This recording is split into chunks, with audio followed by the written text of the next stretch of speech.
ассалому алайкум тамошобинони гиромӣ, хуш омадед ба канали мо. Умедворам ки ҳамаги сеҳату саломат ҳастед. дӯстони азиз, влоги имрӯза моро аз чунин манзараи зебо сар мекунем. Инҷо ман қишлоқ омадам, яъне деревня омадам, забони русӣ кати гӯем, барои харидорӣ кардани шир, равған ва тухми хонагӣ. ва барои шумо ҳам навор кардам. Марҳамат, то охира тамошо кунед ва ба якчанд саволҳои шумо ҷавоб медиҳам. Дина дар комментария савол беҳад бисёр буд. Апаву хоҳарони азиз, гулдухтарони зебо, инҷо ман шуморо ба кор ба ширкати Атомӣ даъват менамоям. Ширкати Атомӣ маҳсулотҳои бо сифату аъло дорад. шумо метавонед дар ширкати Атомӣ кор кунед ё ки маҳсулотҳояшро барои худатон дастрас намоед. чӣ хеле ки гуфтам, маҳсулотҳои бо сифат дорад. Кремҳо барои равонидани доғи рӯй, витаминҳо ҳам барои кӯдакон ва ҳам барои занҳои ҳомиладор. хулоса, духтарони азиз, ширкати Атомӣ доираи васеъи молҳоро дорад. барои кор кардан, барои заказ кардан ба рақамҳои телефонии хоҳари мо Гулноза занг занед, нависед, ба ҳамаи саволҳоятон ҷавоб мегиред. инҷо бошад якҷоя каша омода мекунем. аз манкаи кукурузный шир ва обро якҷоя дар дохили каструл мерезем ва дар муддати 15-20 дақиқа мепазем ва дар охир равған, шакар ва намак илова мекунем. мехоҳам ба ҳамин комментария ҷавоб гӯям. фарзандони ман сағира нестанд, лекин вой бар ҳоли фарзандони шумо бо чунин модар ки модаре ки мафкураи танг дорад, ҳатто як комментарияро бехато навиштан наметавонад. Вой бар ҳоли фарзандони шумо, хоҳари гиромӣ. ҳамватанони азиз, баҳри шумо толори мебели хушсифатро пешкаш менамоям ки истеҳсоли Беларусӣ аст.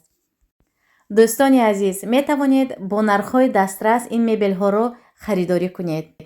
суроғаи магазини мебелҳо шаҳри Душанбе автовокзал мебошад. ба шаҳри Душанбе рӯдакӣ, ноҳияи Ҳисор доставка бепул аст. инҷо бошад духтаро, мо деревня рафта истодаем ва бисёр хоҳиш кардан якчанд хоҳарро ки дар бораи шаҳри зистамон маълумот диҳам. мо оилавӣ дар шаҳри Медногорск зиндагонӣ мекунем. шаҳри майдаҳа ки компактне аст, бисёр ҷоҳош кӯҳ дорад. ба шаҳрҳои Тоҷикистон монандӣ дорад. ба шаҳрҳои Қайроқум, Бӯстон, Гулистон, ана ҳамин шаҳрҳо монандӣ дорад. ва нарху навои хонаҳое пурсидед духтаро. хонаи духонагӣ, масалан косметический ремонт катӣ 950 000, 1 миллион, нархҳо камтар баланд шудагӣ. хонаҳои заминӣ бошад, аз ремонташ вобаста 500 000 баям ёфтан мумкин, 1 миллион баям, 2 миллион, 2,5 миллион баям хонаҳо ҳаст тарафҳои мова.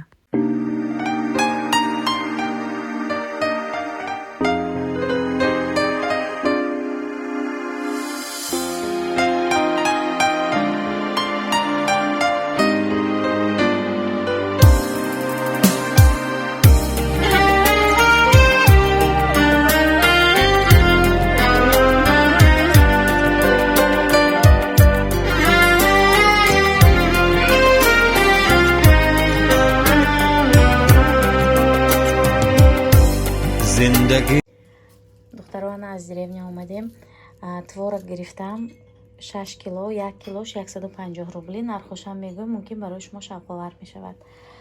барои чи мо ин деревняи дур барафтем, бозороваям мефурӯшаду, ҳам занаки тоза тайёр мекунад, занаки татарка миллаташ, ва ҳам қимат нест чизош.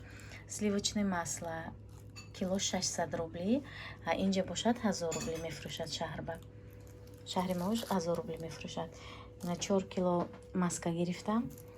тухми хонагӣ, ин тухмои дидед, ҳозир мешоям, инои ҳамаша камтар средства кати мешоям, тоза мешавад, баъд холодильник мемонам. ва шир гирифтем, шираш кам мондагӣ будааст, ҳамин шири саҳарӣ 2 бутилка гирифтем, тамом. хулоса ҳамин ҳамаш. бо сметана заказ кардам, сметанаи хонагӣ, ва ҳафтаи оянда барои сметана меравем. баъд мурғ гирифтем духтаро, мурғи хонагӣ, як донаи мурғ 150 рубл, тақрибан 1,5-2 кило гӯшт мекунад.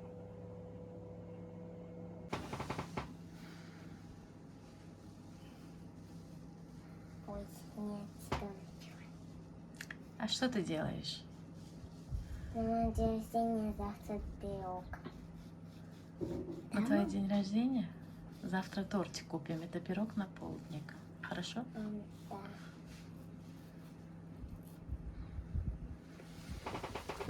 Да. духтаро ҳозир якҷоя як пироги осонак омода мекунем.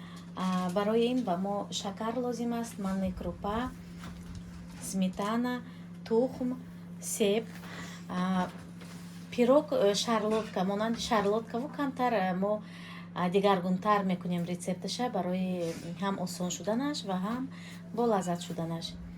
ин пирог аслан ё ки себ катӣ мешавад, ё цедраи лимон катӣ мешавад. Ман ҳардуша ҳозир илова мекунам ва умедворам ки як пироги болаззат мешавад.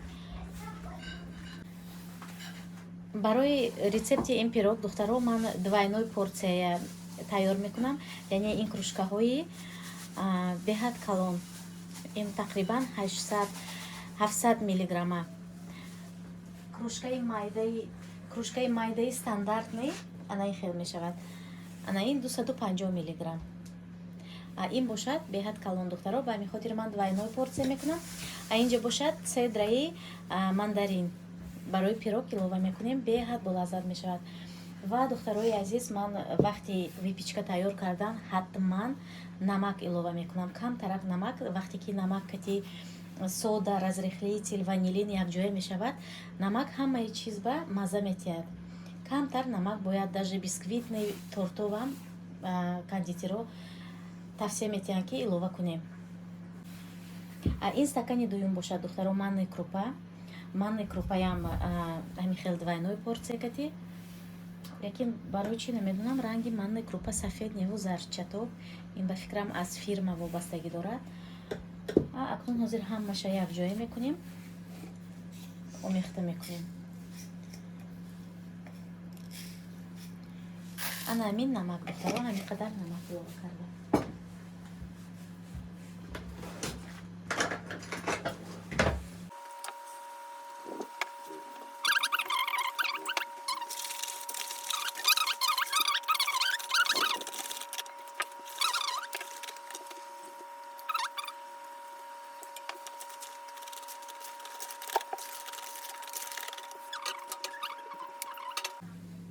ана ин бошад равған духтаро. ва дар охир орд илова мекунем. аввал мебинем манка чӣ қадар консистенсияш чӣ хел мешавад.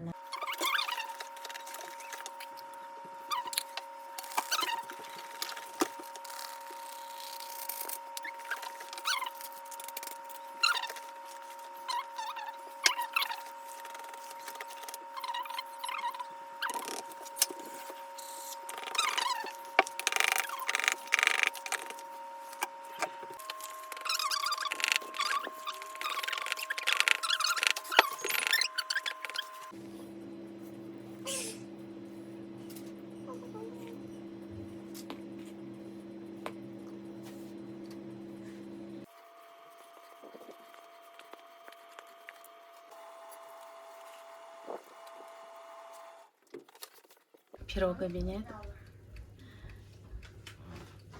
пухта истодааст ва тақрибан 20 дақиқа дигар ҳаст. ҳозир мебурам духтаро, дар ҳолати буридагиш мебинем кани қабатҳояш пухтагӣ ё ки не. яки ман ҳамиш пашка кати тафтиш кардам пухтагӣ.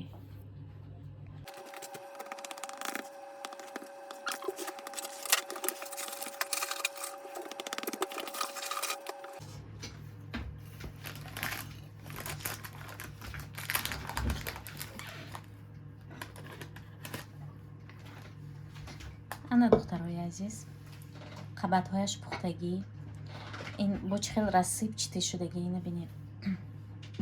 ана духтаро беҳад рассиб читӣ аҷоибот себаша бинед. ана ин цедраҳоя бинед, монанди бисквитни тортҳои бисквитни мешавад ку фақат крем намерасад тамом. ҳоли бо вай мекунам болош ба сахарни пудра баъди хунук шудан беҳад аппетитни мешавад, иштиҳоовар мешавад. ана ҳамин духтарои азиз, шумо ҳам метавонед бо ҳамин рецепти ман тайёр кунед. Беҳад рецептҳои осон дорам. Медонед ман ҳамин рецептҳое ки камхарҷ аст ва болаззат аст, ҳамин хел чизҳое интихоб мекунам аз интернет дида ва ба шумо ҳам анамина тавсия медиҳам. Марҳамат, тайёр кунед. умедворам ки ба аҳли хонадонатон писанд меояд. дар ҳамин ҷо влоги имрӯзаи мо ба охир мерасад. то наворҳои оянда, худо нигаҳбони мо шумо бошад.